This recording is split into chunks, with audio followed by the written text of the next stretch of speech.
Hi everyone, I'm here to talk today about a very sensitive topic regarding keeping parrots. I was once a huge proponent of wing clipping, and like many of you watching, I used to argue that wing clipping was necessary for keeping pet parrots safe in the home because it prevents them from flying into ceiling fans, boiling pots of water into the toilet, from flying into walls, windows, mirrors, or even outdoors. However, I'm not the type of person that would settle for good enough. And I'm always looking for ways to improve my birds' quality of life. In doing so, I discovered the art of flight training parrots so that they can live safely in our homes. This video isn't meant to offend anybody, and I urge those who are watching to keep an open mind. This video was made for two primary reasons. One, to dispel the myths associated with keeping flighted parrots, and two, to explain the complexity of keeping flighted parrots, and to discuss what owners need to know to prevent the risk of losing their birds. Flight training is complex, and if you simply allow your birds to grow out their wings, do nothing, and hope that you always remember to close the door after you, I guarantee you will lose your bird. So if flight training is so complex, why train at all? Isn't it easier to keep a bird clipped? Done correctly, flight training has minimal risk, and I train my birds how to fly to enrich the quality of life, to ensure that they're getting the best possible care that I can possibly give them. And again, like I mentioned, done correctly, there are minimal risks to a flighted parrot, and I can even argue that a flighted parrot is safer in the home than a clipped bird. For those of you who are just beginning flight training, you'll probably encounter two primary obstacles with flight training a previously clipped bird. A new fledgling bird is pretty easy to train. They come eager to fly, and they're really willing to try to fly to you. In addition to that, fledgling aged birds have what seems to be like endless energy.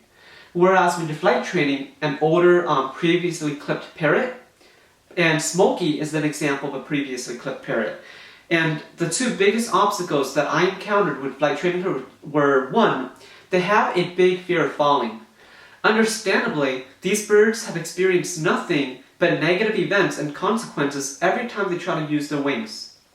And the second obstacle that you'll probably face is whereas a fledgling bird seems to have endless energy, an adult bird that's previously clipped is going to tire after the first or even second flight. So we need to take these things into consideration when training a previously clipped bird. We need to be understanding of where they're coming from.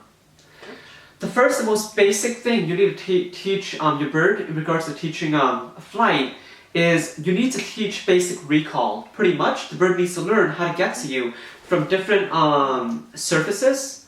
They need to learn how to fly to your hand from different angles.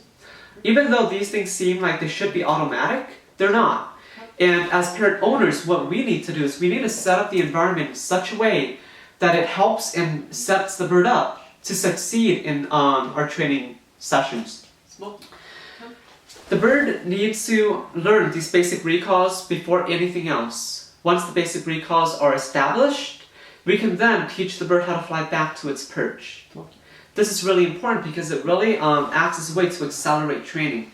You'll probably find that after you taught basic recall, it becomes pretty tiresome to always go back to the perch, put the bird back on its perch to begin the next flight. So once you're able to teach your bird how to return to its perch, flight training can accelerate pretty rapidly from there. The next couple of weeks after you've established basic recall, you should be helping your bird to build up its endurance and its stamina. It's really important for me to mention though that once you guys are able to teach recall, you'll find that it's really fun, and it's tempting to try to keep recalling your bird back and forth for minutes long. However, you need to pay attention to your bird's body language. If they're showing signs that they are getting really tired, it's time to call it quits and begin the next day. Because remember, you always want to make sure that the bird views this training session, the new flight, as something that's fun and something that's positive. You don't want to drain them out of their energy. For the next several weeks, build up their stamina.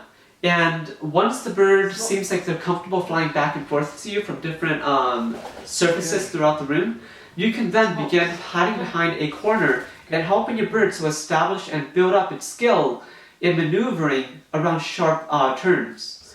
And again, like I said, all of these things, just turning around in flight, seems like a really basic skill that birds should come equipped with.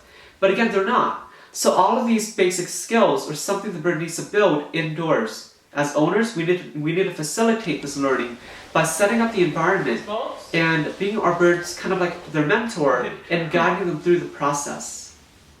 Without a doubt, for those of you who are beginning flight training, you'll often know that your bird is going to have a couple crash landings before they become masters of the sky. And this is all perfectly normal. Just be careful and work in a really small room.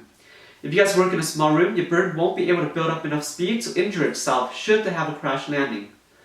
Now, do keep in mind though that in the wild, even eagles, when they first learn how to fly as fledglings, they'll have a lot of crash landings. But once the bird builds its skill indoors, once they become frequent flyers, these landings will decrease less and less. And I can tell you from personal experience, after Smokey's learned how to fly, she has never, in the last couple years, she has never had a crash landing ever again, even when she was startled.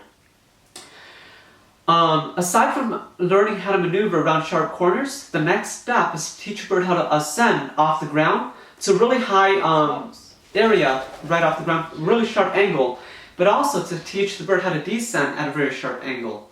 This is probably one of the biggest and most important thing you'll be teaching a flighted bird. The majority of birds that get lost outside are lost not because they want to fly away from the owners, but because they don't know how to get back down. So what we need to teach the bird is we need to teach them how to ascend and how to descend from really sharp angles. So should the bird somehow escape outdoors, they're equipped with these skills on how to return to us. In my opinion, after Smokey's developed all these skills indoors, I train her on a harness to go outdoors, and I, again, practice all these skills all over again outdoors.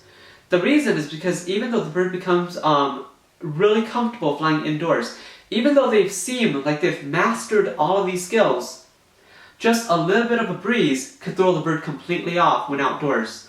So when you move outdoors, you want to practice these skills right from the start again, just basic recall from only 1 feet away, and gradually increase the distance and then add all the other complexities involved in training flight. The key point is you want to expose the bird to the environment and the elements outdoors. So should one day they get lost outdoors, they're equipped with not only the skill, but the exposure on how to maneuver in the wind, and they're comfortable being in an outdoor environment so that it doesn't spook them from flying off. Of course, it shouldn't ever get that far, and I always recommend that if you guys have a flighted bird, you need to take precautions to prevent your bird from getting outdoors in the first place. Now, first of all, if you have a flighted bird, it's a very easy habit to build, but whenever your bird is out of its cage, ceiling fans should be turned off, your stoves should be off. And these are, again, really easy habits to get into doing.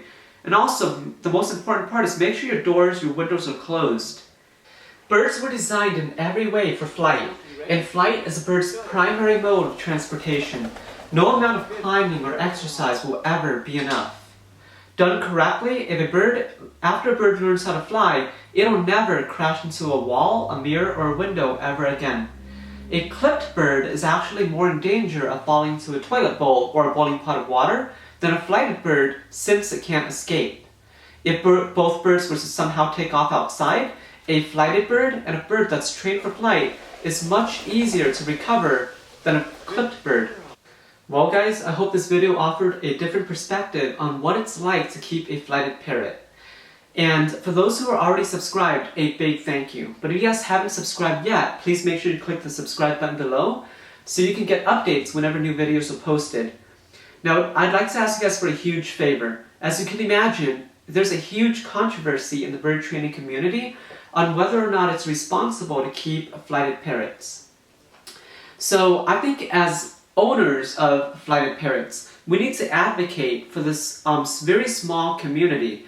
So if you guys have a flight-trained parrot, please comment below and let me know how long you've had your flighted parrot for, and what are your experiences with a flighted parrot. And if you guys can do that, it'd be a big favor. And I'll see you guys next time. Smokey, this is a mirror. Solid. Okay? Hardened mirror. Can you knock on it? Good. Don't fly into that, alright?